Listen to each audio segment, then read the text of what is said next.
tambih gelis lirmo jauh dalam tasik. Batik di tasik kang toska kuncara. Sae na kang seueur corakna. Moal rekawon neng ku batik impor. Anggoan batik neng kapribadian. Batik tulis astagfirullahaladzim. Abah, gugah abah, hudang, bangun. Wake up. Astagfirullah. Abah, tidur setelah asar itu tidak bagus. Di antaranya menyebabkan diabetes. Percaya? Astagfirullahaladzim. Sepatu coba. Allahu Akbar. Abah, ini batik aku dipakai tidur. Iya. Batik ambu. Bah, ini semalam tuh, ini batik hadiah habis dari begadang, saudara aku. Habis begadang. Bah, ini iya. Batik produksi kampung saya. Di Tasik Di lah. Tasik. Iya. Namanya Kampung Pasar Kolot. Oh, ini batik buatan Tasik. Iya, Kampung Pasar Kolot karena di Tasik itu di kampung aku dulu sentra batik. Oh, begitu. Itu ku abah gagabah, terlalu gagabah abah itu suka sembrono. Abah ngarana ge abah atuh aki-aki bedebah. Nah, betul. Aki-aki bedebah. Abah. Ini tadi lagu jadul kan? Iya, coba gimana Itu lagunya tuh? Nanin Sudiar sama Mansur S. Oh, iya, Nah, iya. tapi itu kan ada batik-batiknya dan itu baru memperkenalkan batik yang parahyangan. Ada batik Kaung Picis. Kaung Picis. Iya, kita kan banyak mengenal batik. Batik Kaung Picis, Rereng Kumeli, Awi Ngarambat, Katun Care Mawur, Siksik Balingbing, Rereng Sapatu, Rereng Manis, dan Abah mah Rereng Bedebah. Oh, rereng bedebah. Tadi ada rereng kumeli gitu apa? Ada. Kumeli kentang gitu. Kumeli, kumeli kentang, Siksik Kumeli ada, Siksik Balingbing juga ada. Abah, kita bertemu lagi di Bibinari. Bincang-bincang kesana kemari. Sekarang ini tanggal berapa? Sekarang ini 19 Juni 2021. Iya, dan kita akan bertemu dengan ini urusannya dengan urusannya batik. dengan batik. Makanya Abah juga memakai batik. Iya.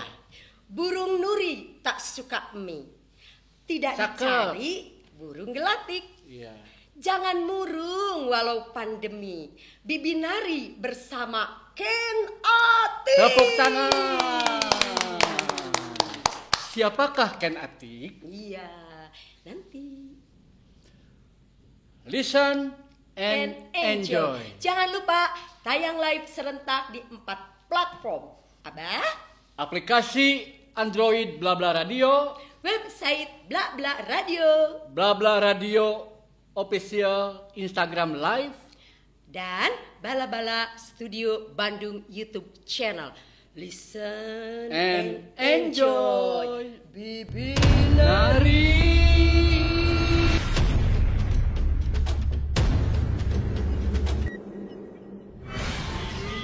Bibinari,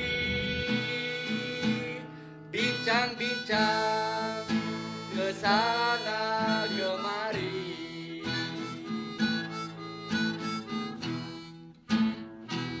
Bibinari, bincang-bincang kesana kemari.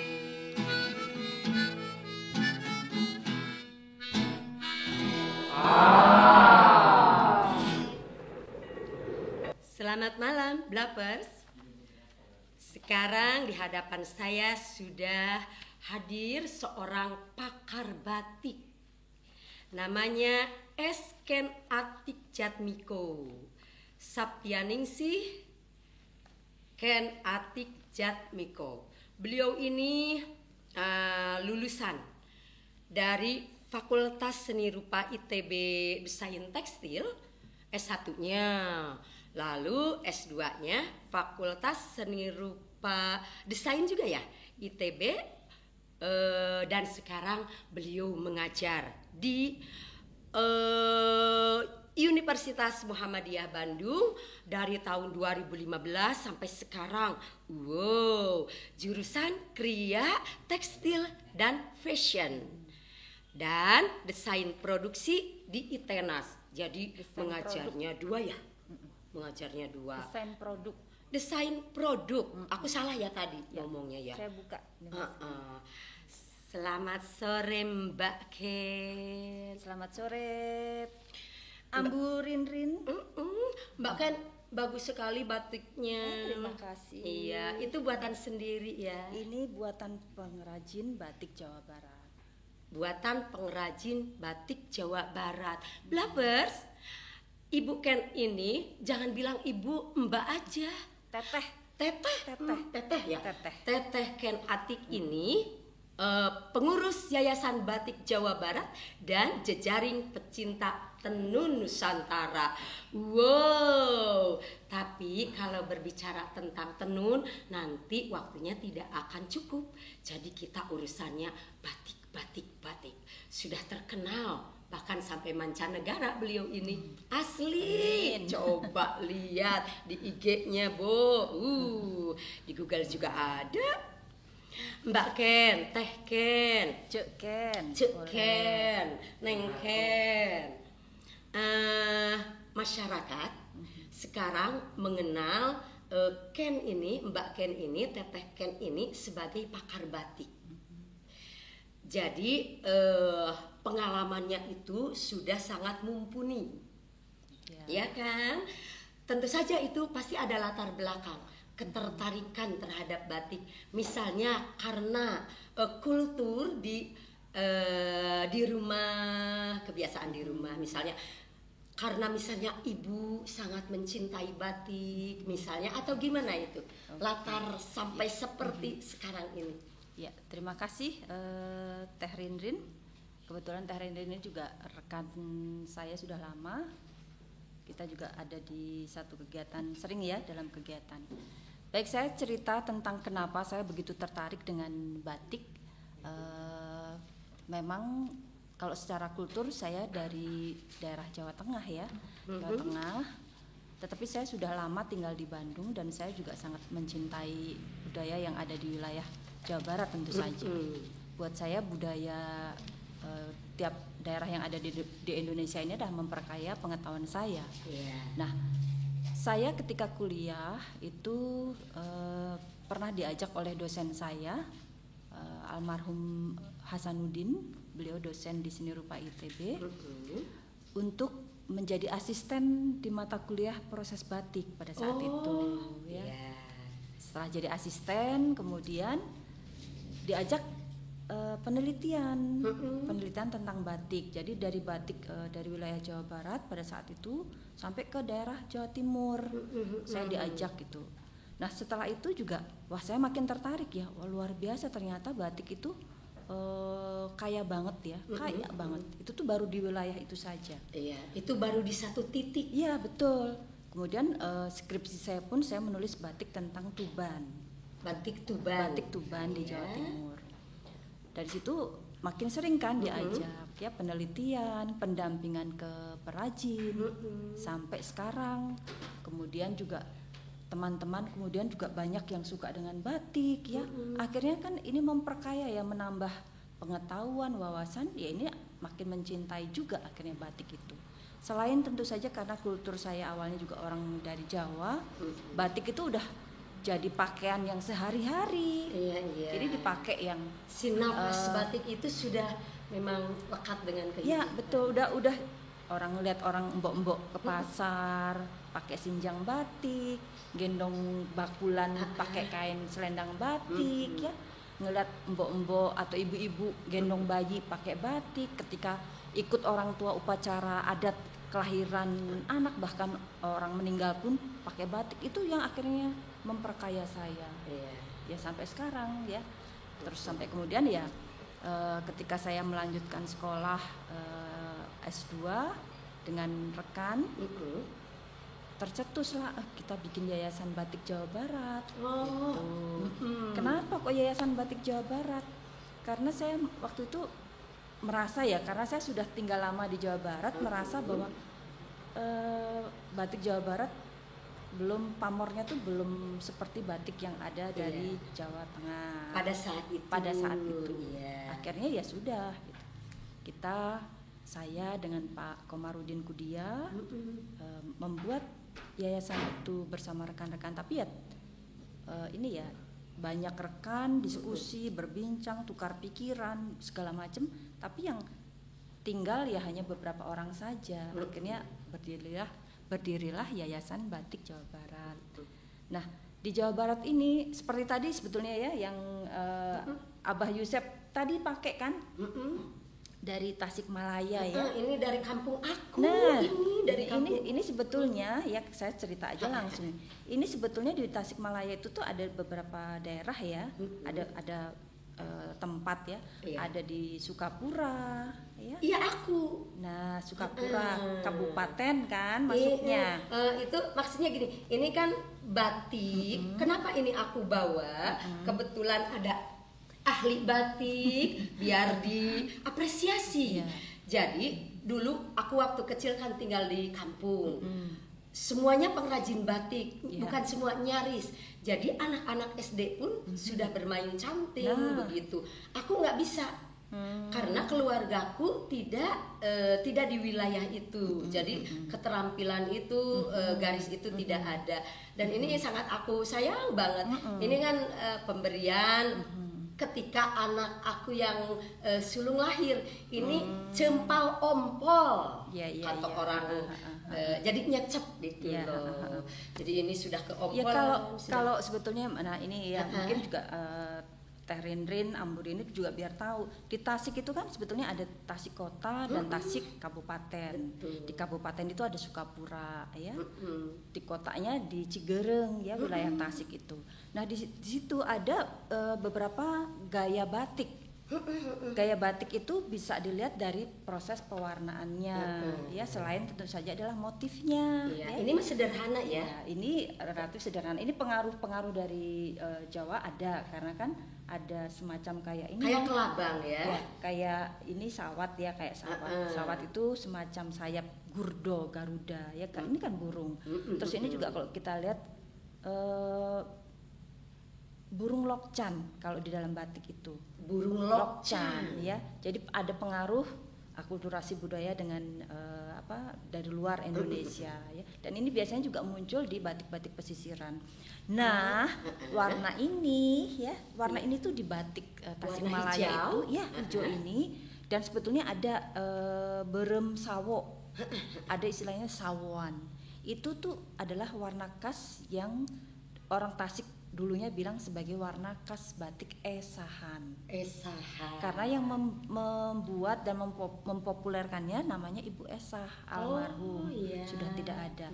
Dan generasinya saya tahun kemarin lah ke sana. Ini kan sudah tidak ada yang membuat. Dibuat jika ada pesanan. Iya betul. Ya, itu. Jadi batik gaya esahan itu biasanya warna hijaunya kayak gini dengan kombinasi warna merah sawo. Jadi merahnya itu kecoklat-coklatan. Orang sana bilang sawoan, sigak buah sawo gitu. Nah, di kabupaten ada juga nih batik yang namanya batik Sukapura. Ya, yang kebetulan ini pelopornya juga sudah almarhum, sayang banget ini ya. Siapa? Bapak Nung, Bapak Haji Nung, ya sudah meninggal. Bapak beliau Haji Nung. Mohon ya sudah meninggal, dan mudah-mudahan sih penerusnya ada meskipun tidak langsung dari keluarga beliau ya. Saya ada kok bawa contohnya, boleh saya keluarkan? Boleh. Ya, saya keluarkan. Kalau ya. Bercerita dengan Mbak Ken itu tidak akan jauh-jauh dari urusan batik. Dan batiknya 7 lemari. Waduh, enggak juga. Nanti akan diberikan 1 lemari kepada saya. Maunya. Yuk. Nah, ini. Waduh, cakep banget. Ini nih. Mungkin rekan-rekan pernah lihat nih batik dengan warna seperti ini. Ya. Cantik ya.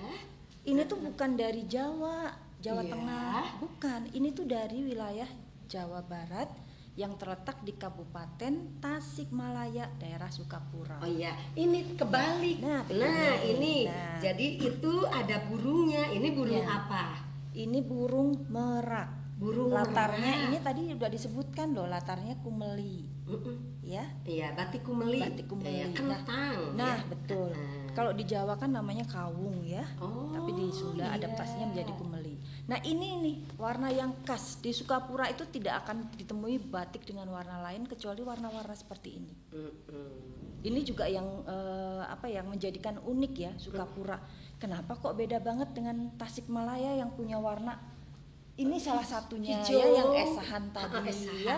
Terus tapi juga ada warna-warna yang lain ya. Nah, misalnya Aduh, ini si Garut ya. Garut. ya. Garut. Nah, Cakep Garut. kan? Garut, ya. Cakepnya Garut itu. Nah, ini sebetulnya ya Coba ini bentar sedikit. nah, Oke. ini nama-nama motif yang ada Oh iya, di motif Tasik Billy. maupun Garut. Ini kolaborasi Tasik dan Garut. Iya, jadi ini Oh, tuh iya. ada beberapa nama. Jadi antara Tasik dan Garut itu kan sebetulnya perbatasannya dekat lah, tinggal ngajeng ya gitu. betul. Jadi kadangkala ya saling mempengaruhi. Kadang orang Tasik bilang itu dibikinnya di Garut ya. Itu bikinnya di Tasik, orang Garut nanti sebaliknya. Itu mah dibikinnya di Garut. Saling mempengaruhi. Kalau menurut saya justru itu positif karena mempengaruhi itu dalam hal ini memperkaya. Oh iya betul, Gitu. memperkaya. Mbak Ken, Teh Ken, istilahnya ya kalau di Priangan dari lahir kita itu brojol, sudah dikasih batik Iya. di bedong kan, lalu di itu gitu kan, di ayun-ayun, di timang-timang gitulah, sampai ada sindirannya, pantunnya gitu kan, lalu sampai meninggal. Kita ada. diberi batik gitu ya, terutama untuk orang Islam mungkin ya. Jadi ketika kita sudah menjadi mayat terbujur kaku itu dirurub sama batik. Lalu nanti keranda kita juga pakai batik yang sangat kita sayangi gitu. Itu betapa dalam maknanya ya, begitu. Kalau batik-batik itu ada pamali enggak, Mbak Ken? Ada pamali misalnya begini.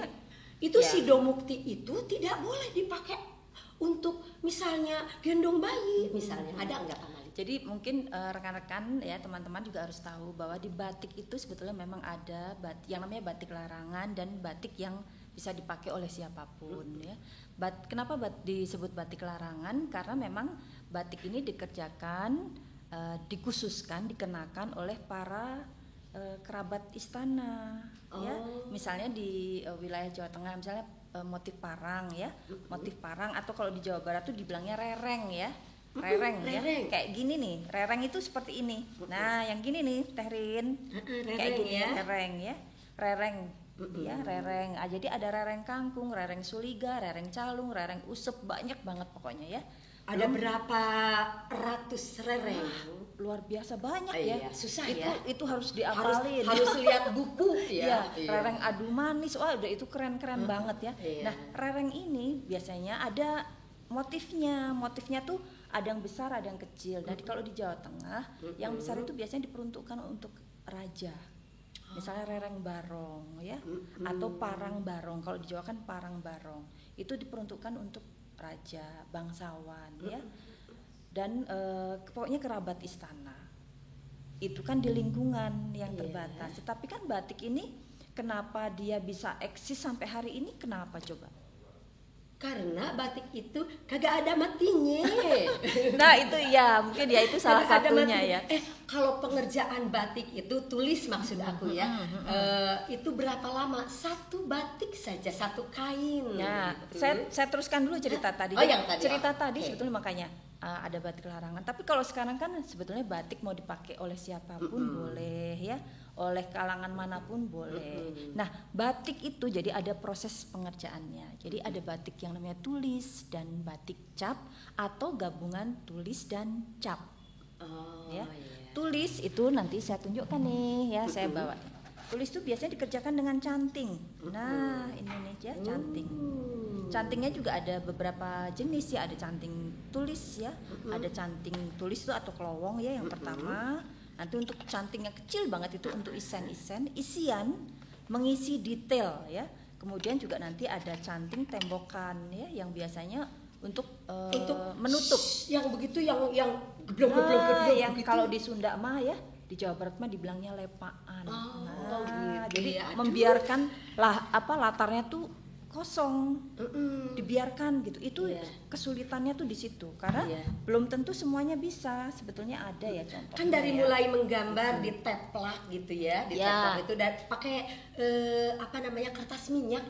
Iya, salah jadi ya pakai kertas, kemudian bisa pakai karbon, tapi itu karbon sekarang udah nggak dipakai. Orang sekarang udah bisa pakai meja kaca, digambar dulu di kertas, baru diciplak di kain. Setelah itu baru dikelowong. Kalau udah dipindah ke kain, ya dikelowong dulu, ya ditulis pertama, udah dikelowong, baru diisen-isen, dititik-titik, cecep, garis, ya dan sebagainya. Aku taunya dari kain yang putihnya dulu. Nah, waktu itu mori. banyak. Ya, jadi aja lalu diolah begitu.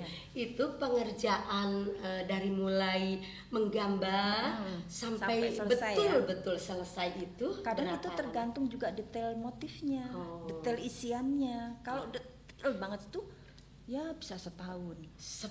Ya, Pantas harganya. Ya paling cepat ya mungkin bisa sebulan atau 2 bulan ya. 3 bulan. Mungkin kalau yang ngebut ya mungkin batiknya bukan yang halus ya mungkin bisa hampir 1 bulan lah. Waduh. Ya jadi itu yang akan membedakan batik tulis, batik cap, batik tulis dan cap. Harus diingat juga bahwa ada yang menyerupai batik padahal bukan batik. Seperti apa misalnya menyerupai batik? Yang menyerupai batik tapi bukan batik ya. Saya kasih contohnya nih. Pengetahuannya nih, aku jadi nambah pengetahuan. Aku soalnya kan bukan ahli batik, jadi apapun disebutnya batik aja sama aku. Ini juga supaya rekan-rekan juga tahu. Sebetulnya Indonesia kita itu bentangkan. Ya, Indonesia itu sudah menerapkan loh yang namanya batik mark Indonesia, tapi kurang sosialisasinya mungkin belum terlalu. Tapi oleh Yayasan Batik Jawa Barat ini terus digiatkan untuk edukasi masyarakat ya. Jadi ini bukan batik. Ini bukan batik. Tapi karena di prosesnya menggunakan teknik printing. Jadi apakah itu disebutnya printing? Siga sablon. Oh. Jadi disebutnya adalah tekstil bermotif batik. Ya, membedakannya bagaimana kita akan melihat. Nah, belakangnya nggak kelihatan ya begini. Hanya cuma satu muka. Ya. Nah, ini kalau di detail deket bisa kelihatan. Jadi rekan-rekan juga makanya ya kenapa ada batik yang mahal, ada batik yang murah? Itu kalau dilihat dari teknik pengerjaannya mungkin antara lain yaitu apakah itu batik printing atau batik yang dibuat dengan cap atau tulis. Tetapi jangan salah juga, ada loh batik tulis yang bisa murah. Kenapa? Karena ini bahan baku ya, terutama kain yang digunakannya berbeda. Ya. Jadi bisa 1 lembar kain tulis itu bisa 300.000 ya, 200.000, 500.000. Sementara kalau yang halus tadi itu bisa ratusan juta. Nah itu dia ratusan juta. Tapi kita harus bangga karena itu sangat kepribadian kita, sangat Indonesia sekali. Betul sekali. Bahkan betul sekali. kalau misalnya di Yayasan Batik Jawa Barat itu khusus mengurusi batik Jawa Barat. Ya betul, karena ya kita skupnya Jawa Barat sehingga kita lebih fokus pada batik Jawa Barat. Nah di Jawa Barat itu sebetulnya tadinya hanya 5 wilayah klasik, Ciamis, ya, kemudian Cirebon, kemudian Garut, Indramayu, dan Tasikmalaya. Tadinya itu. Oh ya, Ciamis, Cirebon, Garut, Indramayu, dan Iya. Tasikmalaya. Oh iya. Tadinya hanya 5 yang kita sebut sebagai wilayah klasik pembatikan Jawa Barat. Karena memang sejarahnya mereka daerah-daerah itu dululah yang memunculkan batik yang ada di wilayah Jawa Barat yang eksis ya, yang eksis. Iya. Kemudian Dan- ketika Yayasan Batik Jawa Barat tahun 2008 kan, Iya. dengan ketuanya itu waktu itu Ibu Sandy Dede Yusuf ya, kita ke daerah-daerah, apalagi terus kemudian batik itu kan dianugerahi sebagai warisan budaya tak benda oleh UNESCO. Oh, ya. iya. Itu yang membuat akhirnya batik itu kan makin populer dikenal Setelah orang banyak. diserahkan oleh Iya. UNESCO, setelah diakui, justru semakin Iya. berkembang Betul. begitu, semakin Makanya hidup begitu. akhirnya muncul kan batik-batik di wilayah-wilayah daerah-daerah Iya. lain. Ada di Subang, di Cimahi, kemudian di Bogor, di Kuningan, Majalengka, Pangandaran, naon deui? Banyak. Sukabumi, Heeh, Cianjur, Sukabumi, banyak. Di Cianjur Betul. terkenal beasan. Ya. Ah, iya beasan. Di Sukabumi pisang kole, di Subang ganasan. Kalau di Ciamis itu motif sulur anggrek katanya yang Sulur anggrek iya iya, ada. sampai harganya ratusan juta. Yang iya, ratusan. yang klasik itu namanya parang sontak. Parang Ya, sontak. yang di Ciamis itu. Iya. Banyak sebetulnya yang ada di Jawa Barat ini ya, motif-motif ini ya. Mbak Ken, tadi itu kan Yayasan Batik Jawa Barat khusus maksudnya khusus penelitian, pemberdayaan, memperkaya lah batik-batik Iya. se-Jawa Barat. Tapi juga kalau Mbak Ken itu kan pergi-pergi jauh sampai ke Kalimantan, sampai ke pokoknya semua wilayah kayaknya senusantara itu terus ke Ubak kayaknya sudah ke Ubak-Ubak. Itu di setiap wilayah itu sama enggak dengan di Parahyangan lah katakan. Ada juga misalnya pamali-pamalinya.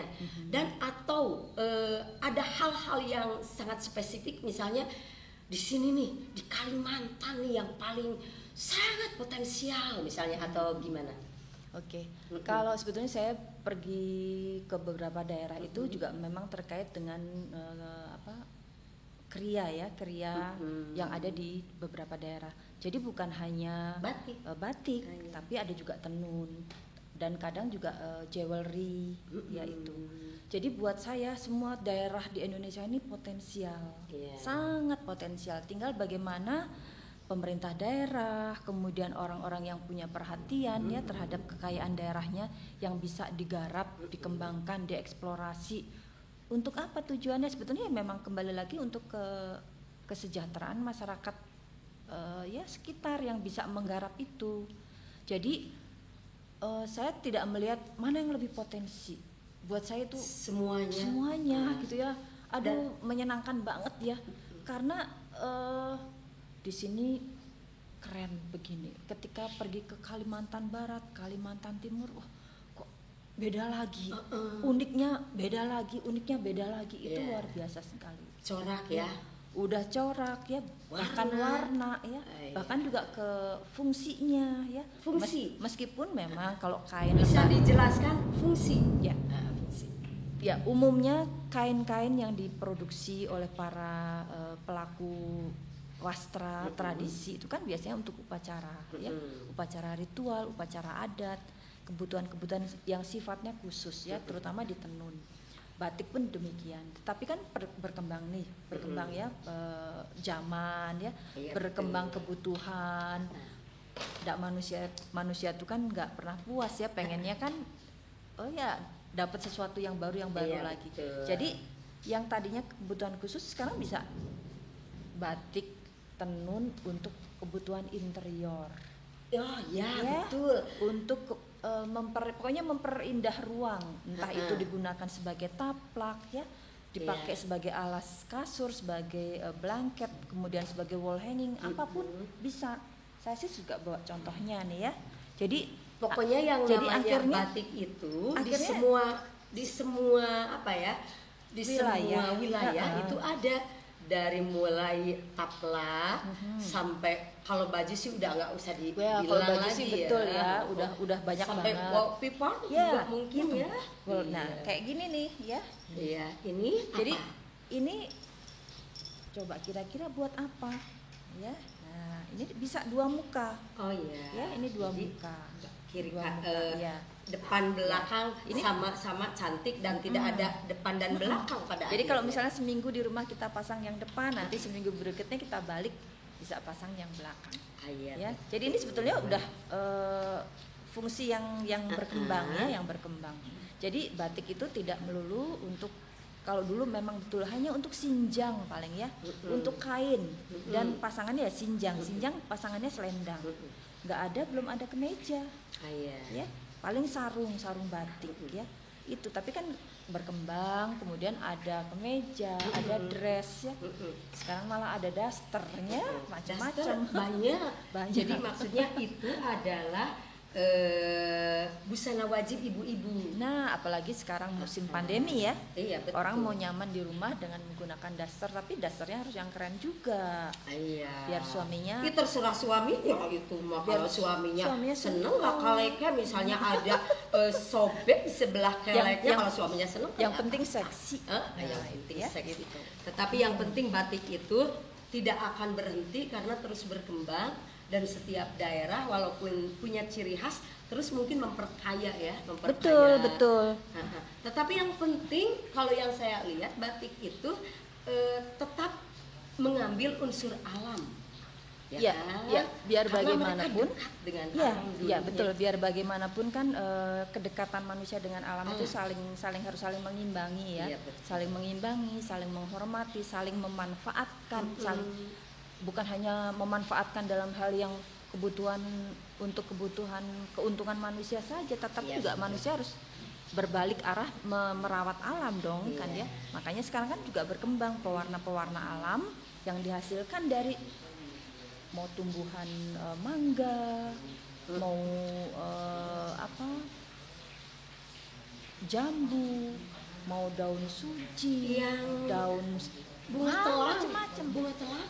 Apapun sebetulnya Oh, iya. sekarang bisa digunakan ya, dimanfaatkan untuk pewarnaan alam. Mulai kunyit ya, kalau umbi-umbian kan kunyit ya. Kemudian juga pokoknya banyak deh. Banyak Jadi banget. untuk pewarnaan itu kalau zaman dulu pasti serba terbatas. Kalau zaman sekarang justru semakin banyak ditawarkan untuk pewarnaan-pewarnaan Iya. itu. Sekarang Diproduksi memang ya. sekarang memang dimunculkan lagi ya pewarna alam. Dulu memang hanya kalau bisa dibilang terbatas ya. Orang hanya pakai warna indigo vera yang biru ya. Pewarna alam. Nah, seperti ini nih contohnya. Ini Ini- pewarna alam kira-kira Ya, ini pakai- menghasilkan biru ini Dari menggunakan pohon indigo vera. Jadi pohon indigo vera. Ya, kalau di Dan Jawa saya harus membuka Google seperti apakah pohon indigo vera. nah, Waduh, kalau di kita sering dikenal sebagai nila. nila. Nah, atau kalau di daerah Jawa itu dibilangnya daun tom. Ya, daun tom ya. Jadi yang menghasilkan warna biru. Jadi indigo vera pun ada macam-macamnya. Jadi ada indigo vera tinctoria, strobilantes dan macam-macam. Kok ini perasaan agak jarang deh Mbak Ken yang ini warna biru seperti Ya ini. karena memang dibikinnya khusus ya, tidak karena kembali lagi kepada harga. Khusus itu dalam pengertian Iya. Ini kalau bahan dikasih bakunya. gue nih mau beli nih berapa Bu? sayangnya ini nggak dijual. Oh iya, tapi ini di atas rata-rata Ya. begitu lah. Jangan ditanyakan Rin, kamu itu kan Nggak cuma apa-apa. ngeting, Bertanya itu boleh kok. Bukan, aku maksudnya mau memberitahu kepada Blavers bahwa betapa berharganya batik-batik bukan persoalan nominalnya. Kalau persoalan nominal itu kan ada prosesnya, Ya, itu sudah. Tapi persoalan bahwa batik ini adalah harga diri bangsa. Cie, setuju tidak? Sangat setuju. Mengapa? Karena itu UNESCO memberi penghargaan untuk Indonesia, bukan untuk negara lain. Kenapa? Karena nih ya, saya bacakan nih ya. Iya. Batik ya kaya akan simbol dan filosofi yang ada di Indonesia. Di tempat lain mungkin tidak ada. Kemudian batik ini menjadi penghubung masa lalu dan masa kini, masa modern. Ya, ini yang tadi saya bilang kenapa batik masih eksis sampai sekarang ya. Karena kita juga masyarakat pendukungnya yang terus mau mengenakan batik yang benar loh ya. Batik yang diproses dengan batik tulis, dengan batik cap atau gabungan keduanya. Ini yang akhirnya batik itu masih eksis sampai sekarang. Kebayangkan kalau masyarakat kita pada gengsi nggak mau pakai, mungkin kita hanya dengar cerita tentang batik, kita nggak akan tahu batik. Jadi itu kita juga apa. harus berterima kasih dong sama UNESCO. Betul. Dan sama yang memperjuangkannya. Tentu saja ya. Tentu. Kemudian Lanjut. batik Adiluhung ini ya paduan antara tradisional ya dan sekarang hidup di masa modern. Makanya tadi kan bisa dikembangkan untuk fungsi yang macam-macam ya. Dan tentu saja ini diakui dunia. Batik ini diakui dunia. Batik dari mana? Tentu saja adalah Indonesia. Ya, itu. Tetapi kalau dunia itu, maka dunia itu tidak memilah-milah kan, tidak memilah itu batik Kalimantan, yang taunya Indonesia. Ya, Indonesia. Begitu. Wah, luar biasa. Indonesia. Boleh tepuk tangan dulu dong untuk kita Indonesia. Oh, luar biasa sekali. Lalu ada tidak pengalaman misalnya gini, di sentra-sentra batik yang yang didampingi begitu, ada enggak yang misalnya bukan membangkang ya, tidak mau diberi masukan misalnya, ada enggak? Dia kekeh ya, begitu, betul. ada. Ya, setiap hal itu pasti ada ya, ada proses-proses yang tidak semudah itu ya kita memberikan masukan. Ada yang abdi mah nyeun kieu we tos laku da. Oh iya. Ya ada yang seperti itu. Jadi saya bikin begini aja udah laku. Emang kalau bikin itu laku gitu ya. Nah, gitu. Padahal kan ya itu tadi ya, manusia berkembang, pasar berkembang, kebutuhan berkembang, selera berkembang. Jadi kita memberi pendekatan ya dengan baik-baik ya, dengan memberikan banyak gambaran ya, dengan memberikan banyak informasi tentang perkembangan yang terjadi, sehingga akhirnya mereka baru oh iya ya, baru terbuka gitu. Itu yang biasanya kita lakukan. Sama lah seperti dengan daerah-daerah baru pembatikan ya yang muncul ya, katakanlah misalnya di Subang. Di Subang ini Yayasan Batik Jawa Barat yang menginisiasi kelahiran batik Subang ini, dan saya menjadi salah satu konsultannya yang sampai sekarang terus mendampingi. Jadi lomba dan sebagainya tuh selalu kita terlibat ya, karena dan masyarakat juga harus terlibat.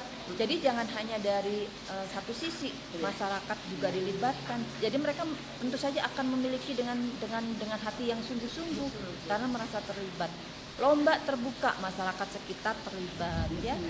Kita setelah melalui penelitian singkat, ada riset singkat, kita memberikan masukan, ini loh ciri khasnya Subang, baru dilombakan. Nanti masyarakat akan ada masukan-masukan ya. Kan nanti berkembang, bukan hanya nanas di Subang itu. Ya. Nanti Subang itu kan juga luas, ada pantai Belanakan ya kalau nggak salah. Yang menghasilkan ikan, makanya ada batik Subang tuh saya beri nama Siganila. Singkatan sebetulnya sisingaan, ganas, dan ikan nila. Salah batik Siganila ya, terdiri dari sisingaan, nanas, dan ikan nila dan tanahnya itu. Luar biasa. Ini apa yang putih? Nah, ini sebetulnya salah satu contoh yang batik yang diproduksi di Pekalongan, di Jawa Tengah ya, bukan Jawa Barat. Dan ini adalah batik. Hati-hati loh, itu putih nanti kotor. Batik peranakan orang bilang ya, batik peranakan. Nah, ini kalau di Jawa Barat yang tadi saya bilang lepaan. Ada merahnya. Iya, ada merahnya. Ya. Ya, di Jawa Barat tuh ada lepaan yang terkenal Jawa Barat, yang tadi yang dibiarkan supaya yang membuat ini tuh susah loh. Jangan dipikir malah gampang, polos gampang. Oh, justru yang lemaan ini, lepaan, lepaan. Polos ini tidak segampang kelihatannya. Iya. Karena tidak kan segampang kelihatannya, Blabat. Ya, karena ini kan harus ditutup malamnya, nggak boleh ya. Kalau nanti malamnya tembus kan ada warna yang masuk. Ya. Jadi bisa putih bersih itu tuh prosesnya luar biasa. Di Jawa Barat, Sunda menyebutnya lepaan dan ada motif yang namanya terang bulan. Motif terang Iya, bulan. cuma saya nggak bawa. Terang bulan. Jadi dibiarkan kosong, hanya bagian bawahnya bermotif. Saya menduga, berasumsi karena nanya para sesepuh ya, sesepuh pembatik di Tasikmalaya yang sebagian besar sudah tidak ada. Jadi saya mengasumsikan bahwa pada saat itu mereka punya inspirasi tentang bulan purnama yang sepi, sunyi, adem ya, kayak ada perenungan ya, kontemplasi, sehingga melahirkan batik terang bulan itu. Jadi dibiarkan latar kosong, hanya bawahnya aja yang penuh motif. Puitik sekali Itu, jadi saya mengasumsikannya begitu, Teh Rinrin. Jadi di Jawa Barat aja, aduh seneng banget loh, batik-batiknya tuh keren-keren lah pokoknya. Apalagi kalau kita bisa keliling seluruh Indonesia. Sayangnya saya tidak bawa buku-bukunya, ketinggalan. Iya, padahal aku sudah pesan buku. Mbak Ken, bawa buku ya, misalnya ketika pameran, karena kita akan berbicara misalnya bagaimana syarat-syarat sebuah pameran batik, begitu loh. Tapi bisa dibicarakan ya. Mbak Ken sering kan pameran batik tunggal atau bersama, atau misalnya karya-karya yang sangat inspiratif dari para penulis batik, atau gimana kalau pameran itu? Pameran ada yang saya sendiri, beberapa pameran karya saya. Batik-batiknya berarti karya Mbak Ya, Ken. saya sendiri yang membatik, saya sendiri yang mengolah, dipamerkan di pameran Undagi Kriya Indonesia. Waktu itu pamerannya di Yogyakarta, kemudian di tempat-tempat lain. Sementara kalau pameran-pameran itu biasanya saya justru mendahulukan karya-karya perajin, gitu, biar mereka muncul, biar banyak dikenal gitu. Jadi pameran di Bentara Budaya Jakarta, di Galnas, kemudian juga di Museum Kota Bandung yang terakhir sebelum pandemi, pada saat Hari Batik ya, pada saat Hari Batik Nasional, kami membuat pameran batik ya, batik Jawa Barat. Itu luar biasa, yang membuka waktu itu Ibu Lina Ruzan, istri Wakil Gubernur Jawa Barat. Itu jadi kita menyelenggarakan pameran-pameran, tentu saja tetap dikurasi, dan kuratornya biasanya dilakukan oleh saya dan teman-teman dari Yayasan Batik Jawa Barat. Luar biasa. Dan itu pasti banyak ya pelamarnya. Pelamar itu maksudnya yang ingin tampil, yang ingin mengikuti pameran, tapi tetap harus dikurasi. Ya, karena tematik ya, pamerannya itu biasanya ada tema-tema tertentu. Jadi kalau misalnya tidak memenuhi syarat tema yang diajukan oleh panitia, itu berarti tidak lolos ya. Seringnya juga kami pameran di Museum Tekstil Jakarta. Misalnya waktu itu kisah burung dan kupu-kupu. Tema pamerannya itu. Jadi kami mengumpulkan, meminjam batik-batik yang dimiliki perajin dan kolektor yang punya motif itu, burung dan kupu-kupu. Cara mengumpulkan dari para kolektor itu mungkin tidak mudah kan mereka aktif dong. Betul. Bagaimana kalau cacat dikit aja pasti mereka nggak mau ya kan. Aduh gimana itu. Jadi cara perjanjiannya itu loh. Nah itu perjanjiannya. Jadi kita memang bikin surat biasanya ya, surat. Jadi nanti di dalam surat itu kan ada keterangan kalau rusak dan apa, itu kan ada tanggung jawab lah seperti itu. Tapi alhamdulillah sih, selama kami meminjam, menyelenggarakan sekian banyak pameran, alhamdulillah semuanya baik-baik saja, karena kami yang menguruskan orang-orang yang memang paham. Iya betul. Ya, paham, mengerti. Jadi menusuk pakai peniti itu nggak boleh.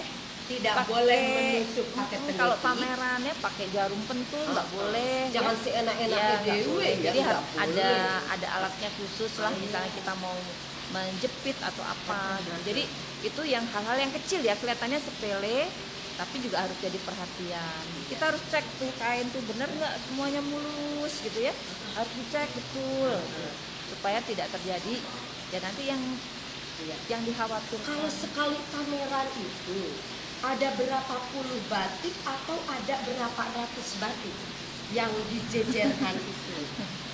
Yang terakhir aja ya, yang paling deket tuh waktu Hari Batik Nasional tahun 2019 tuh, sebelum pandemi ya. Itu yang datang itu sekitar 300 lembar. 300 lembar batik ya. Tapi yang dipamerkan karena juga terkait dengan ruang ya. Yang dipamerkan itu hanya 150 lembar. 150 Jadi setengahnya. Dan itu harganya yang ya begitu ya. Yang tidak lolos itu bukan berarti tidak bagus ya, tetapi kita melihat sesuai tema, kemudian juga ketersediaan tempat. Kalau misalnya tempatnya, nah ini di Jawa Barat, di Bandung, ini sayangnya memang tidak ada tempat yang representatif untuk pameran-pameran yang punya kualitas nasional bahkan internasional. Nggak Serius? Bila Saya Ridwan serius. Kamil, aduh Pak Ridwan Kamil tolong dong buatkan kami gedung untuk pameran batik misalnya yang sangat representatif. Betul tidak Mbak Ken? Sangat setuju. Sangat. Jadi sebenarnya bukan hanya batik nantinya, bisa produk budaya. Mulai dari rotan. Jawa Barat itu kan terkenal anyaman bambu, rotan, kayu, keramik, gerabah, banyak banget. Belum lagi yang tekstil kan, tenun itu dari Majalaya, Garut, Tasikmalaya, Indramayu, Majalengka ada. Dan mereka kan butuh sebuah ruang untuk mengeksiskan dalam pengertian menampilkan. Luar biasa. Andai saja Jawa Barat punya gedung seperti yang Mbak Ken harapkan. Bluffers, bincang-bincang dengan Mbak Ken Apik Jatmiko itu tidak akan selesai sampai subuh, aku udah bilang. Tapi dari perbincangan singkat ini, mudah-mudahan kita semua punya pengetahuan dan punya terus-menerus berharap bahwa batik itu akan semakin tumbuh dan berkembang. Amin. Tidak ada mati-matinya. Ada yang ingin disampaikan dulu? Sedikit saja silakan.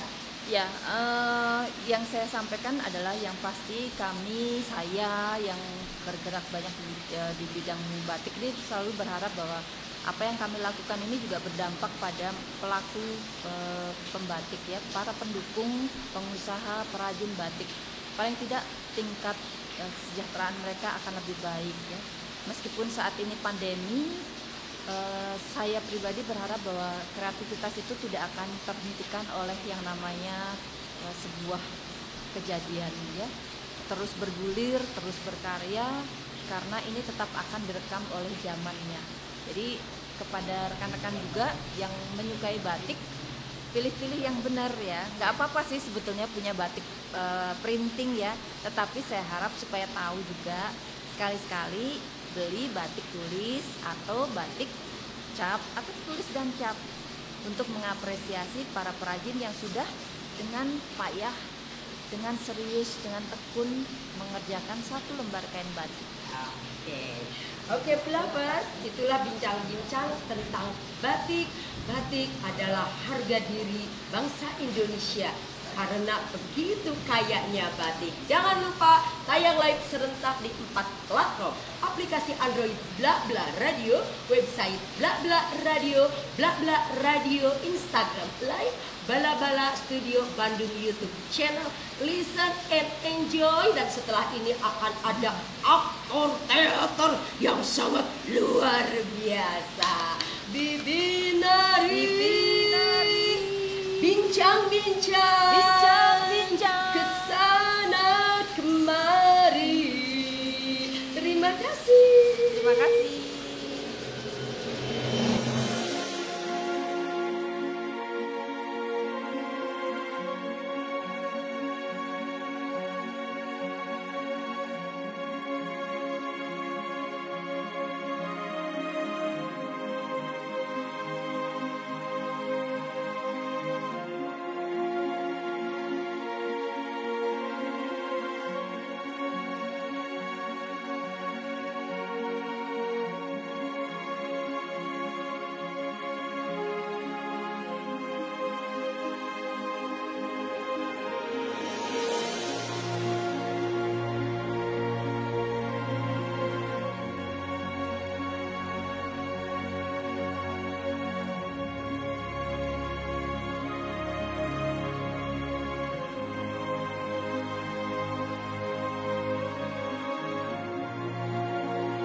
Jadi bagaimana Abah?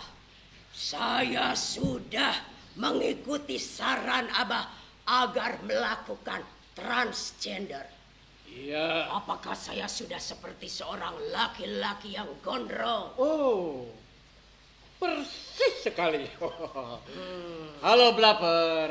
Halo. Kembali di acara Bibinari bincang-bincang kesana kemari. Dan setelah tadi kita kedatangan pebatik nasional Ken Atik Jatmiko, dan sekarang akan kehadiran teaterawan nasional, dia sutradara dan aktor dan juga dosen. Ya, jadi aktor yang akan hadir sekarang ini, beliau itu ya aktor, ya penulis naskah, ya menyutradarai juga, ya dosen di ISBI dan di DKP STTTB. Jadi Nanti banyak sekali. beliau bisa menjelaskannya. Ya. Okay. Seperti biasa, ini tayang di 4 platform, aplikasi Android Blabla Radio, website Blabla Radio, di IG-nya Blabla Radio Official, Instagram Live, dan di Bala-Bala Studio Bandung. Dan siapakah aktor dan sutradara yang akan hadir di sini?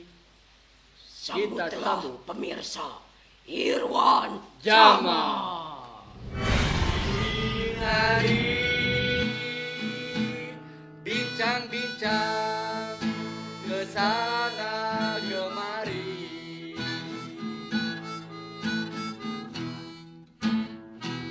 Bibinari bincang-bincang kesana kemari.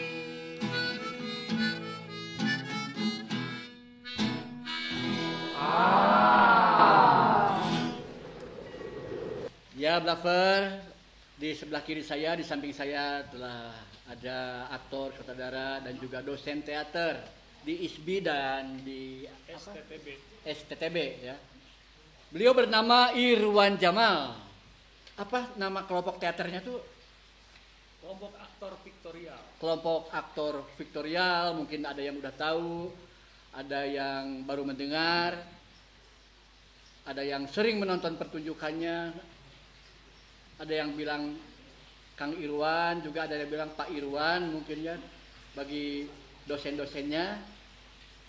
Saya mengenal beliau tuh waktu dulu gabung di kelompok saya di Laskar Panggung, tahun berapa waktu itu? 97. 97, dan beliau ini menjadi pemusik. Coba. Itu dulu kan masih pemusik juga, dan juga suka menggambar juga, waktu itu ngebantu-bantuin desain artistik apa. Dan waktu itu masih kuliah di STSI jurusan pemeranan ya. Teater penyutradaraan. Teater penyutradaraan. Oh ya.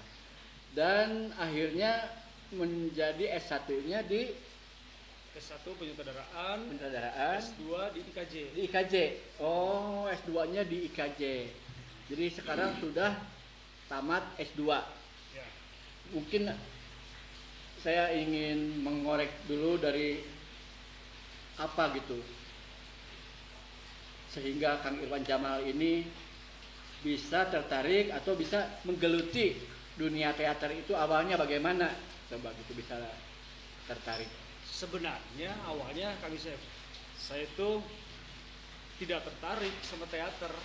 Tidak tertarik sama teater? Tidak, Ya. tapi waktu saat saya mau masuk ke STSI, saya tertarik untuk menjadi penata artistik. Penata artistik. Karena saya senang menggambar dan melukis. Iya. Penata artistik atau pentas panggung. Tapi pas di STSI kemudian akhirnya saya tertarik karena sering nonton juga kan. Iya. Aktor-aktor, apalagi zaman-zaman itu adalah zaman, menurut saya zaman keemasan teater di Kota Bandung.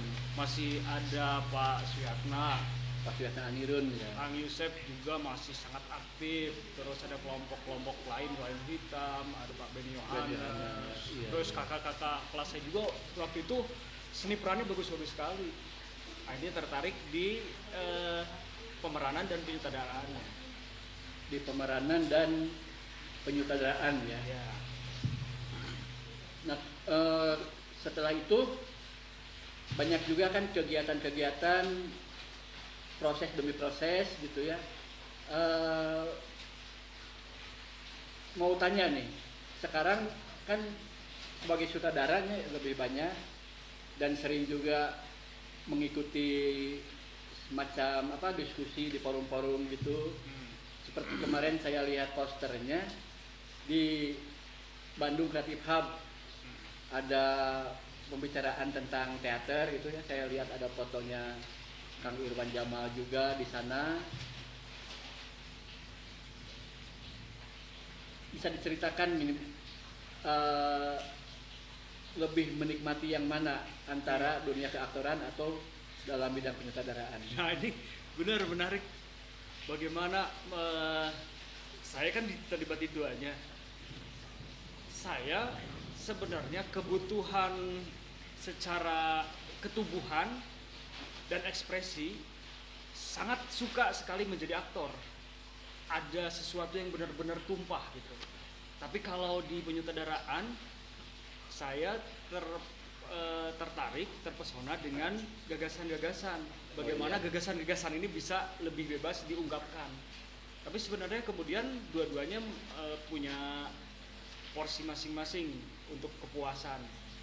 Tapi tentu saja keaktoran sebenarnya lebih memuaskan buat saya. Iya. Dan selain keaktoran sama penyutradaraan juga biasa menulis naskah sendiri kan? Betul, Kang Sir. Nah, bahkan pernah ada naskahnya yang berjudul Universitas Orang-Orang Mati ya. Ya. Saya mengikuti sampai 3 kali pagelaran dengan tokoh yang berbeda. Ya. Bahkan anak saya juga pernah ikut terlibat dengan salah satu pagelaran yang disutradarai oleh Kang Irwan Jamal, juga dengan naskah Kang Irwan Jamal yang Universitas Orang-Orang Mati. Nah, itu bagaimana proses awalnya sehingga tercipta punya naskah, bikin naskah dunia Universitas Orang-Orang Mati, kemudian dipentaskan. Itu kan kita kalau bikin sesuatu itu selalu ada ide dasar, ada apa dulu yang berpikir kita untuk menjadi satu gagasan, Ya. sehingga jadilah satu karya. Itu mungkin bluffer itu yaitu bla bla lover para pendengar kita biar ingin tahu bagaimana proses pembuatan naskah hingga dipentaskan. Universitas Orang-Orang Mati itu saya ciptakan di tahun 2004. Tahun 2004 ini. Waktu itu saya masih belum selesai kuliah di STSI. Iya, iya. Pada tahun tersebut diberlakukan jam malam di kampus. Jam malam. Iya, jadi gedung-gedung dikunci. Oh. Terus juga gerbang dikunci. Iya, iya, iya. Pokoknya sampai jam 9 atau jam 10. Itu karena kenapa itu ada jam malam? Saya kurang paham waktu itu. Tapi tiba-tiba ada jam malam seperti itu. Iya, iya, iya. Akhirnya, tapi saya suka di kampus sering dan saya melihat kampus akhirnya kosong kan, Chef. Kosong, gedung-gedung juga kosong, semuanya kosong. Ada beberapa mahasiswa yang berjalan-jalan ke sana kemari, tapi karena gedung dikunci, mereka juga akhirnya tidak bisa berkegiatan apa-apa. Nah, di situ saya melihat, wah ini nih mayat-mayat hidup. Kayak kuburan kalau bahasa Sunda kan, jika kuburan kampus kayak kuburan. Akhirnya saya melihat tiba-tiba tercetus ide bahwa ini adalah Universitas Orang-Orang Mati. Saya bikin itu. Oh, dari sana ya. Dari situ kan saya terciptanya. Kemudian saya juga gabungkan akhirnya, tapi saya imajinasikan. Akhirnya saya imajinasikan ada profesor-profesor, dosen-dosen yang mati, mahasiswa-mahasiswa yang menjadi mayat hidup dan lain sebagainya di tokoh-tokoh dalam naskah tersebut. Itu waktu masih kuliah ya, masih belum lulus, Ya. masih belum ada proses penyutradaraan buat ujian gitu, belum ya. Ya. Kemudian kalau di ISBI itu di rumah STSI, kalau yang jurusan penyutradaraan itu memang ujian akhirnya harus ini ya, menggarap sebuah pementasan gitu. Ya betul, penyutradaraan. Penyutradaraan ya. Terus kalau pemeranan dia harus berperan. Oh, Kalau iya, penataan artistik dia harus membuat tata pentas di panggung. Iya. Kebetulan Kang Irwan ini penyutradaraan. Waktu itu untuk ambil S1 itu karya apa yang dibawakan untuk S1 waktu itu? Untuk S1 saya bawakan karya dari Arifin Senur, Sumur Tanpa Dasar. Oh, Sumur Tanpa Dasar ya. Ya. Yang itu dulu pernah tampil ke Jogja segala macam kan? Ya betul. Oh. Itu pernah mendapatkan pernah keliling sampai ke Bali, dari Bandung, Tasik, Jogja, terus di Surabaya, kemudian di Bali. Dan dengar-dengar itu nilainya cum laude katanya. Alhamdulillah. Soalnya ada kan suka ada A, B, C gitu ya, Ya. nilainya. Dapat apa waktu itu? Dapat A plus? Oh, dapat A ya. A, Ya. ya. Tepuk tangan atuh buat ini nih karya Sumur Tanpa Dasar, karya almarhum Mas Arifin Senur ya. Iya betul. Salah satu di antara banyak naskah-naskahnya. Kemudian dari S1, Saya lanjut S2. S2 itu di IKJ. Ya. Ke Jakarta atau bagaimana itu? Di KJ pada saat itu kita kuliah ada dua ya. Ada yang kuliah di Bandung dan di Jakarta. Iya, iya. Gitu. Saya di sana masuk di penciptaan seni urban. Penciptaan seni urban. Seni urban. Jadi penciptaan seni urban itu di sana. Tapi Nah. bikin pertunjukan Kang Yusef. Itu ngampusnya di Jakarta apa di mana? Apa di Bandung? Kampusnya di Jakarta. Oh, di Jakarta. Jakarta, Iya, iya. Jadi selama itu hijrah dulu ke Jakarta berarti. Ya karena di sana waktu itu saya itu ada program satu kelas jauh. Oh. Kelas jauh. Jadi saya dan beberapa dosen STSI sebetulnya saya bareng sama para dosen-dosen saya juga. Oh, iya, iya, iya. Pak Rahman Sabur, Pak Imam Soleh, saya satu angkatan. Ada juga teman kita Dedi Warsana juga ya. Betul, Pak Dedi Oh, Warsana, iya. terus Pak Sisdaji juga. Pak Sistri Haji juga. Ya. Oh, bareng ya sama. Bareng. Pak Sistri Haji. Itu juga harus menciptakan karya juga kan. Betul. Nah, itu bedanya karya yang buat S1 sama S2 tuh bagaimana? Kan itu ada faktor kesulitan yang lebih tinggi mungkin. Itu Iya. bagaimana perbedaannya? Kalau saya melihat perbedaannya di S1 itu kita lebih kepada bagaimana menghafal teori-teori dan menjelaskan teori-teori itu dalam pertunjukan. Tapi kalau S2 kemudian teori-teori itu kita olah dan kemudian diciptakan lebih lagi penciptaannya. Iya. Kalau S3 kan akhirnya menciptakan teori itu sendiri gitu. Waktu S1 itu kan Kang Irwan membawakan naskah Universitas Orang-Orang Mati karya Irwan Jamal sendiri. Ya, Untuk S2 pun naskah sendiri. betul. Nah, itu membawakan apa waktu itu? Waktu itu membawakan drama dalam kepala Sujoyono. Drama dalam kepala Sujoyono. Ya, Sujoyono itu apa tokoh dia adalah pelukis pelukis? yang pernah berseteru dengan Basuki Abdullah di zaman Soekarno, Iya, iya. dan dia yang selalu menggembor-gemborkan kita harus mencari seni lukis Indonesia. Nah, saya membuat drama untuk pelukis tersebut. Drama dan akhirnya lulus juga Ya. dengan nilai tinggi juga tentunya. Ya. Ya. Dan selamat juga buat Kang Irwan dan akhirnya jadi S2, akhirnya jadi dosen. Betul. Langsung jadi dosen apa jadi asisten dulu tuh gimana? Waktu itu langsung jadi dosen, tapi saya di Sukabumi dulu. Di Sukabumi.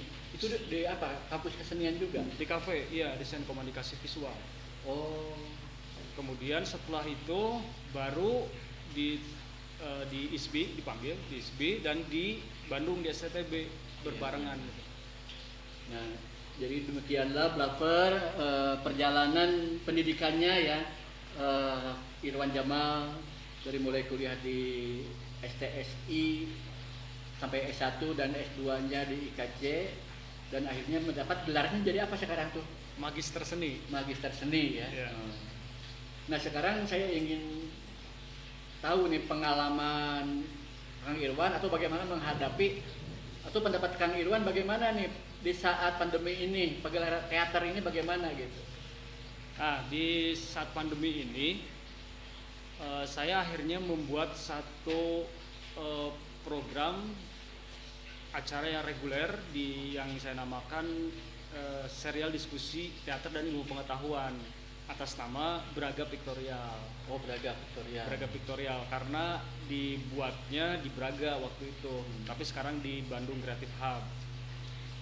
Karena saya agak masih belum merasa memiliki keinginan yang kuat untuk membuat teater-teater virtual, Kang Yusef. Iya. Saya lebih, kalaupun virtual, saya akan lebih memilih film. Iya.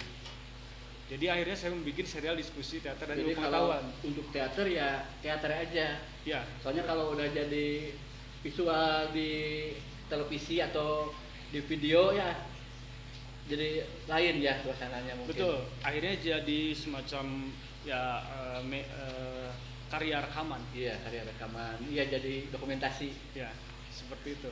Iya. Nah, kan Kang Irwan juga saya sering nonton beberapa kali gitu.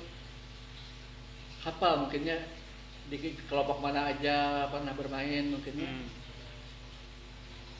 Di Aktor Unlimited aja beberapa kali kan waktu itu. Ya, seringkali di Aktor Unlimited menjadi pemeran beberapa kali ya. Ada mungkin 10 kali Aktor Unlimited. Terus saya pernah main juga di Kang Yusef, tentu banyak sekali Laskar Panggung. Terus main juga di film, terus di kelompok-kelompok lain. Di Neo Theater. Ya, Neo Theater. Oh iya. Dengan ini ya, Fatul S. Hussein. Ya. Iya. Saya kalau dengar Fatul S. Hussein teh suka kebayang aja Wawan Husin gitu. Sama kenal ya. Mudah-mudahan sehat semuanya. Blackper juga sehat-sehat. Dan mungkin di Blackper ingin tahu nih, tadi kan lebih sering main teater, juga jiwanya sebetulnya lebih ke pemeranan. Dan untuk pemeran itu ada proses kan, ada proses latihan elementer dulu ya. Ya, betul. Olah tubuh, olah sukma, olah vokal.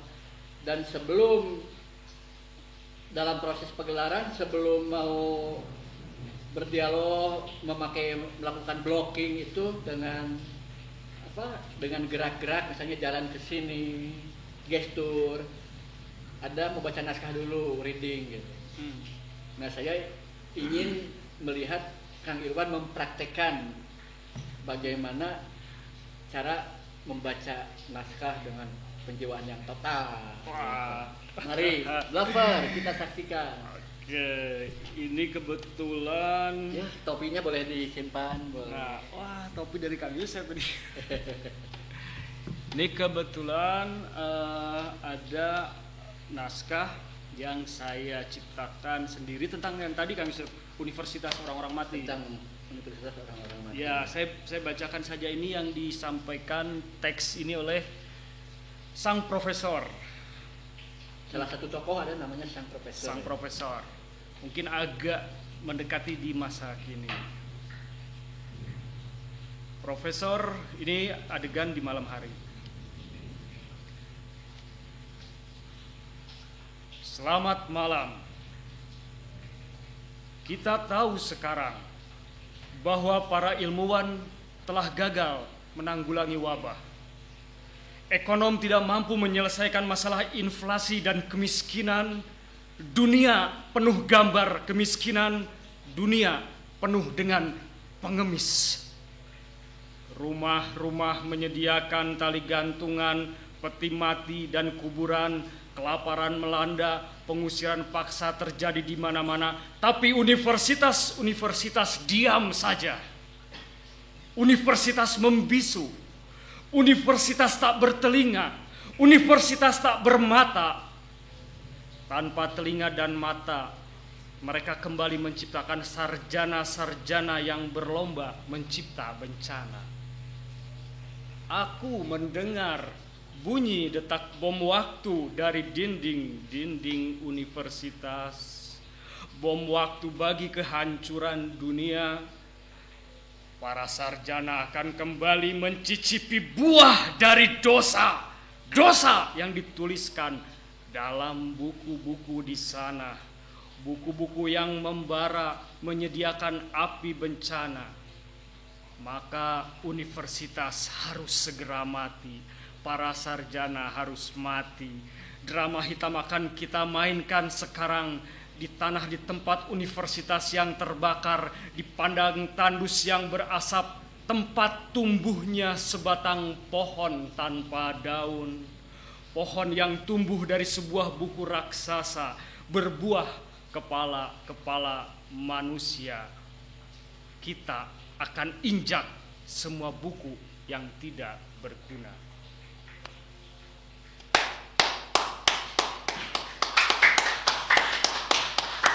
Mantap.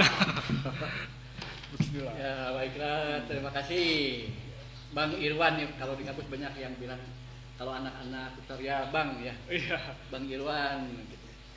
Dan kalau saya sih tahu nama panggilan aslinya di rumahnya tahu. Nah, pernah juga nih Bang Irwan tuh saya berapa kali ya mengajak proses di dalam pagelaran. Saya mengajak Kang Irwan baik di teater maupun di film pendek.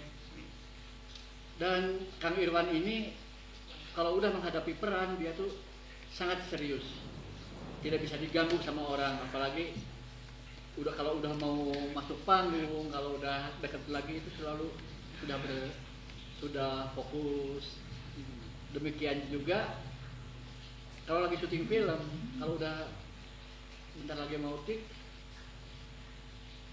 dari wajahnya itu sudah kelihatan, udah masuk ke dalam perannya gitu. Nah, dan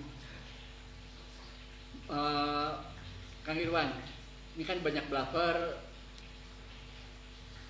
Di bluffer ini ada yang penggiat-penggiat teater dan penggiat seni lainnya, atau juga mungkin yang belum pengalaman tapi melihat.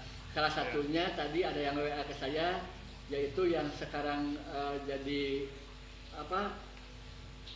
yang di Rumetang Siang itu sekarang dipegangnya sama Bu Siswa Bekti. Iya. Sedang nonton gitu. Oh iya. Teman Kang Irwan juga mungkin, teman Teh Rinrin. Kalau Teh Rinrin. Teh Bekti ini angkatannya kalau tidak salah.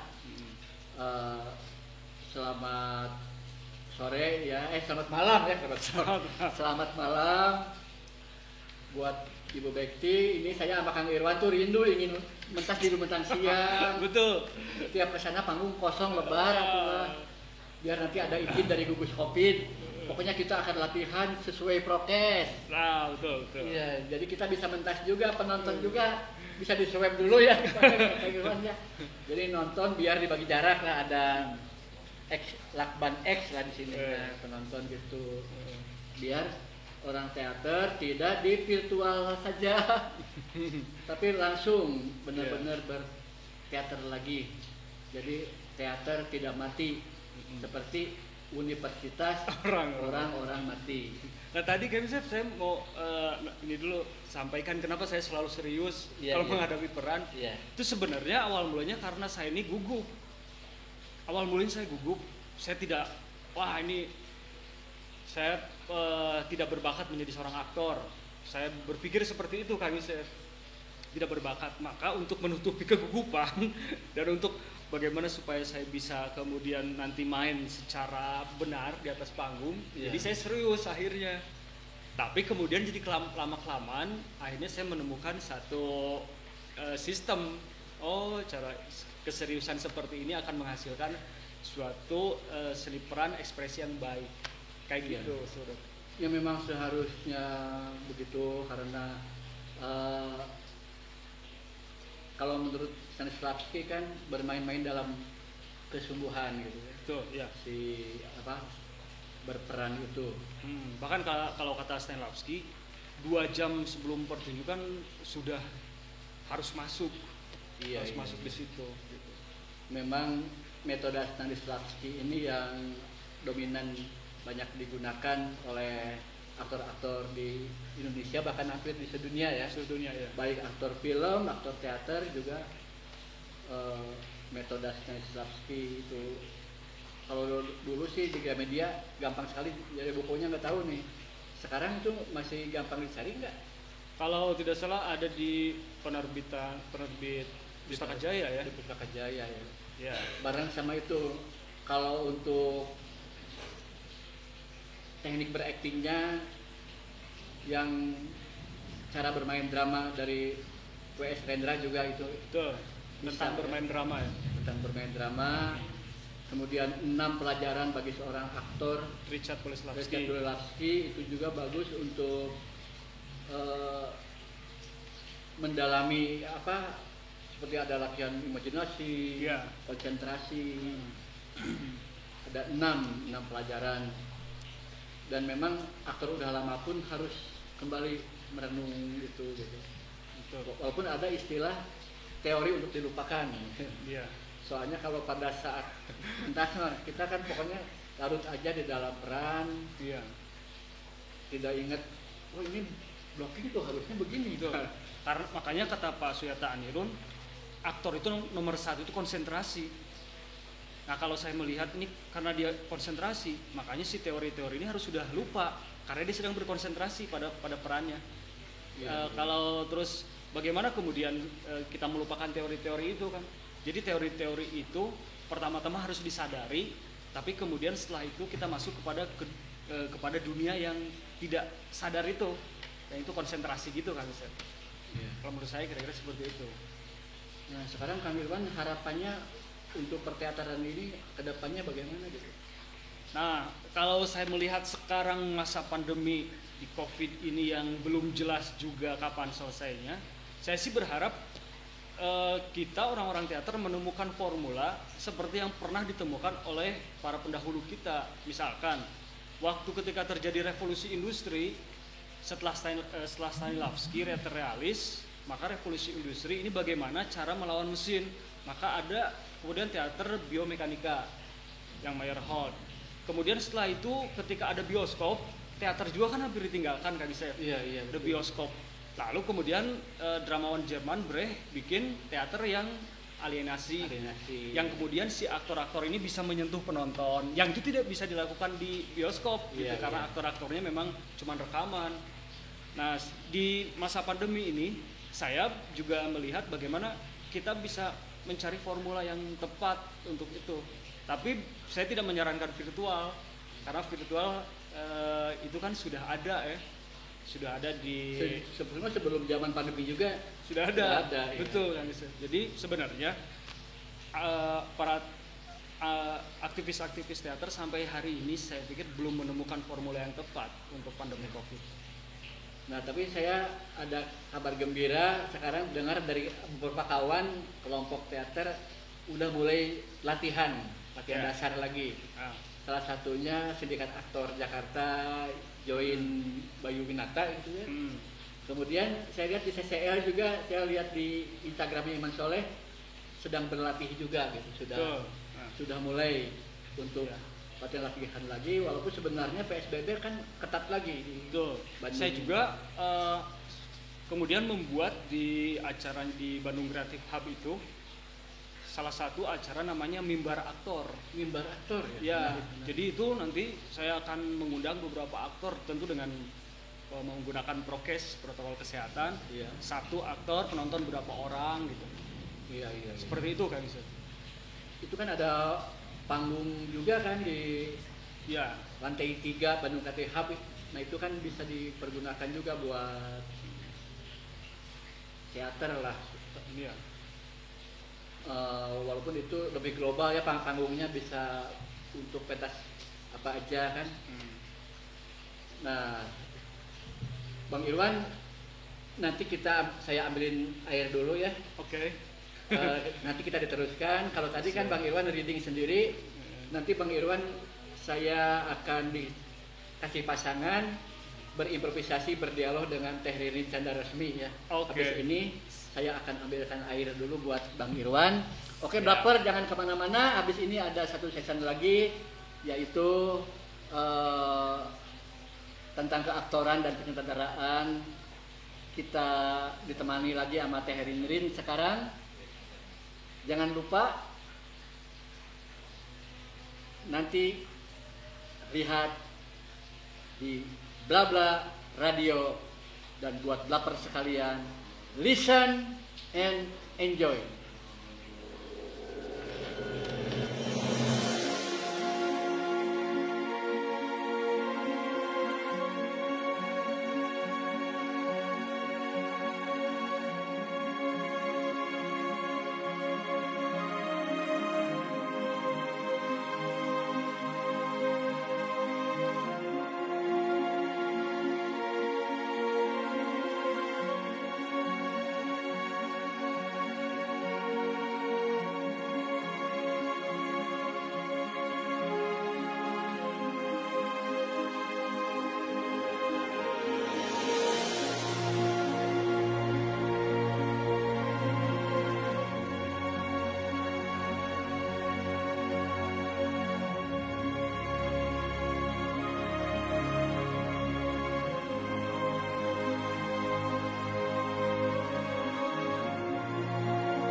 bincang-bincang kesana kemari.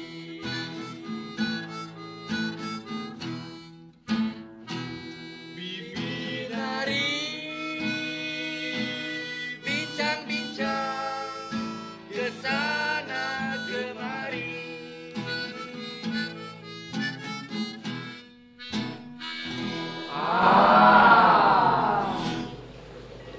Labas masih bersama Irwan Jamal, aktor Kahot di Bandung. Kahot itu adalah sangat diperhitungkan, sangat terkenal karena tentu saja karena karya-karyanya. Tadi Irwan Jamal sudah berbincang-bincang dengan Kang Yosef Muldiana dari segi penyutradaraan, dari segi keaktoran, dari segi studi dan sebagainya. Dan Doski yang di sebelah ini, aku bilangnya Kang. Padahal aku harusnya D, karena aku kan lebih tua. Tapi kalau lagi begini, aku pengennya jadi lebih muda, gitu. Beliau ini, Doski ini, gak suka virtual. Emang gua pikirin, nah, gitu. Ya maksudnya begini, semua orang punya pilihan, tetapi mungkin ada sesuatu yang mengganjal, yang tidak tuntas ya, seperti tidak bermain teater ya. Itu benar Iya. Kang Irwan, itu pertama tidak menyukai virtual karena serasa ada sekat ya. Ya, ada tabir. Ada tabir dan kita tidak bisa langsung interaksi dengan penonton. Ya. Kita kehilangan ya, kehilangan sosok kita sebagai pemain teater ya. Iya, betul. Kalau persoalan pemanjaan ala kita itu terbiasa gordes, gorowo desa, begitu ya. Ya, betul. Kalau misalnya sekarang itu kita sudah dimanjakan dengan alat. Nah. Ada misalnya yang ditanam, ada yang clip on ke sini. Suka enggak? Itu juga kurang suka Teh, karena kurang natural ya. Kurang natural. Betul. Iya. Seperti sandiwara radio ya. Iya, betul. Kadang-kadang. Terus kita tidak bisa mengatur tipis tebal ya. Karena sudah masuk di situ tuh dia tebal semua gitu.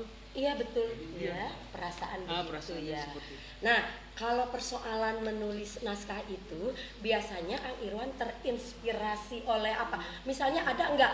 Aku itu sebenarnya sebenarnya sangat terpengaruh oleh tokoh A kalau menulis naskah. Kalau di bidang menulis naskah, naskahnya keren-keren, kece badai, blabers. Coba baca. Dan nanti lihat nonton ya, tapi kita tanya dulu, ada enggak yang mempengaruhi cara menulis naskah?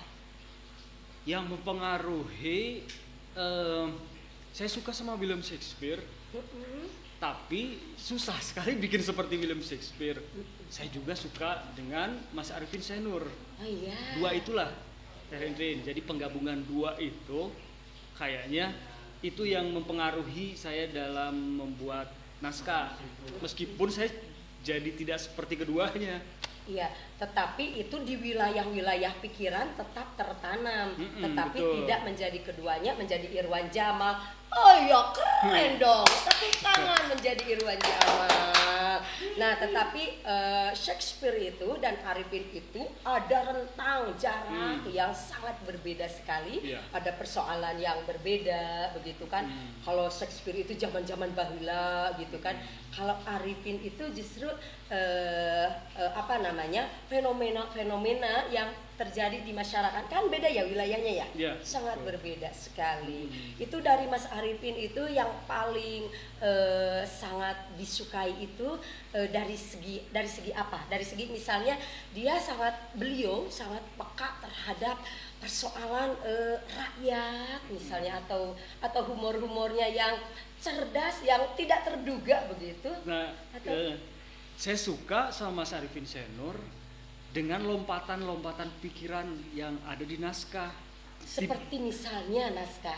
Misalnya naskah Dalam Bayangan Tuhan, saya pernah main Dalam Bayangan Tuhan.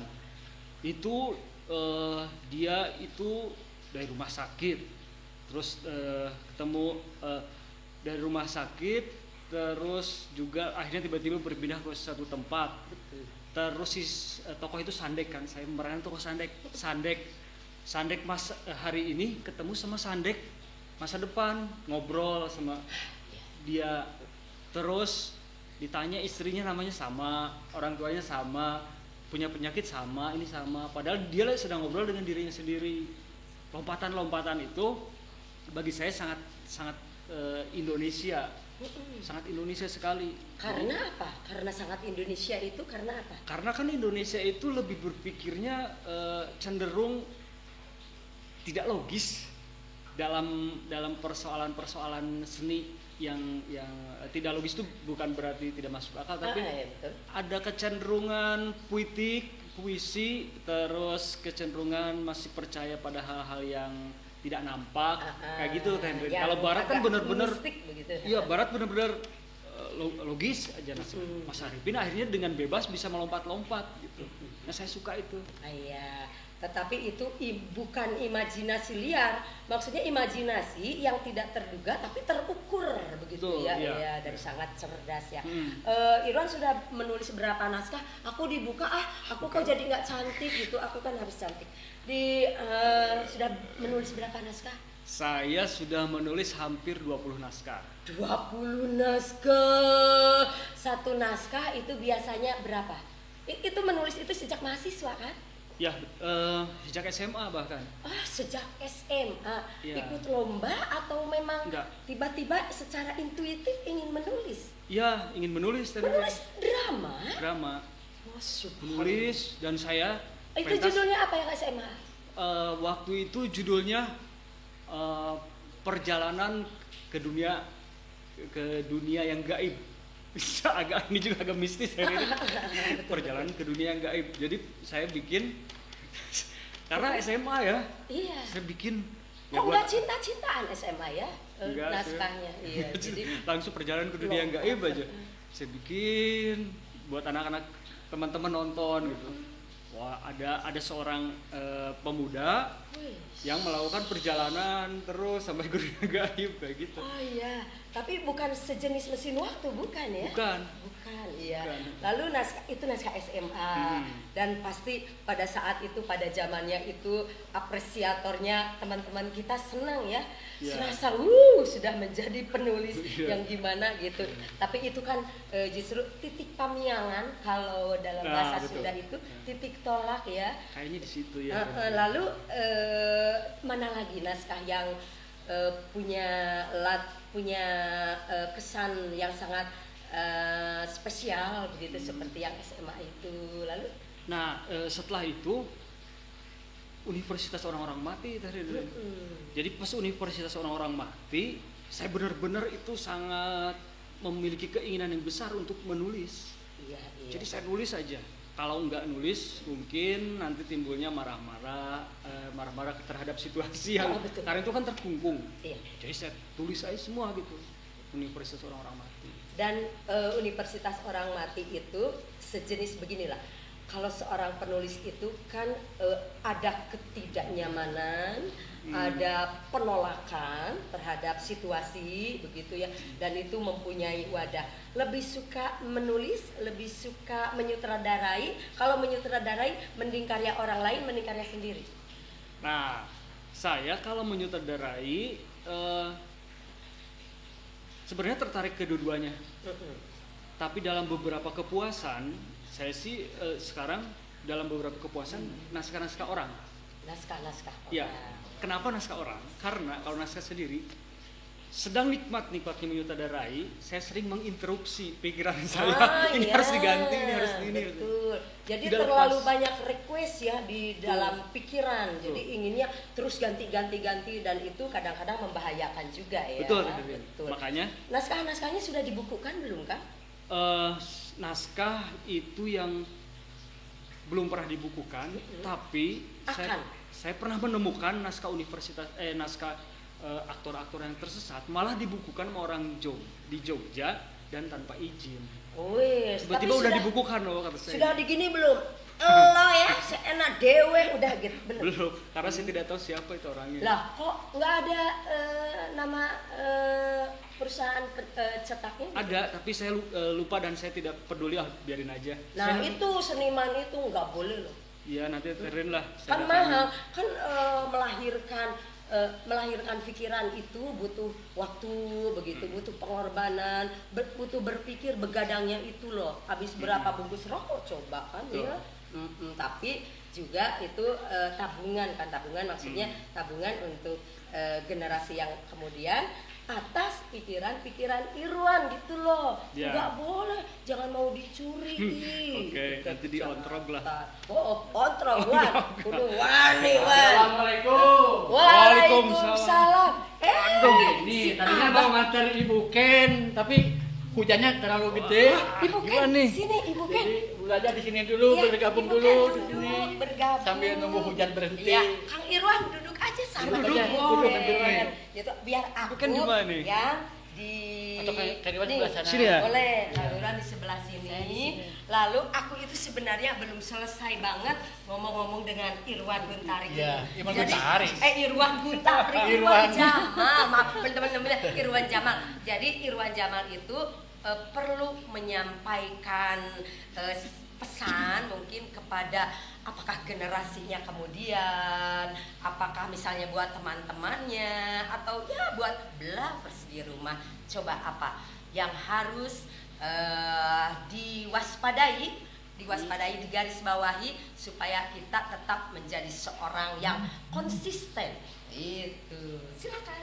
Nah, kalau ini kan teman-teman semua, kita dalam masa pandemi COVID kayak gini, kalau masih belum bisa membuat sebuah pertunjukan teman-teman teater nih, pertunjukan teater, kita bisa mencari kegiatan-kegiatan lain yang mungkin bisa menjadi tabungan ketika katakanlah pandemi ini berakhir, atau tiba-tiba kita menemukan satu formula untuk pertunjukan. Kita bisa menulis naskah, kita bisa membuat konsep-konsep garap atau membuat gagasan-gagasan. Itu harus dituliskan semua, karena kalau tidak dituliskan barangkali nanti kita lupa. Itu saja buat teman-teman semua. Dari Ibu Ken silakan. Ya, buat teman-teman semua, betul ya, dalam pandemi seperti ini kreativitas, ide itu nggak boleh berhenti deh ya. Meskipun kita berada di rumah, kita bisa menulis ide-ide kita, ditabung ya di dalam buku. Nanti mungkin kalau pandemi sudah berlalu, kita bisa melakukan aktivitas dari ide-ide yang pernah kita tabung. Tetap semangat. Oke, Belovers, jangan lupa tayang live serentak di 4 platform. Di mana ayo? Aplikasi Android Blabla Radio, website Blabla Radio, Blabla Radio official, Instagram Live, dan Balabala Studio Bandung YouTube channel. Ambu, Ya. aktor itu ada himnenya loh. Aktor. Gimana? Apa enggak Pak Irwan? Nah, itu kurang hafal sekarang. Iya. Apa apa? Enggak. Kalau sandiwara juga ada himnenya. Gimana? Kang Yusef Nah, itu. Kang Yusef. Hidup manusia bersandiwara, tangis dan tawa hanyalah fana, mengembara dalam cerita, babak akhir pastikan tiba. Binari bincang-bincang kesana kemari, nyingkah corona. Terima kasih semuanya. Semuanya, terima kasih. Semuanya. Nah, Atur nuhun.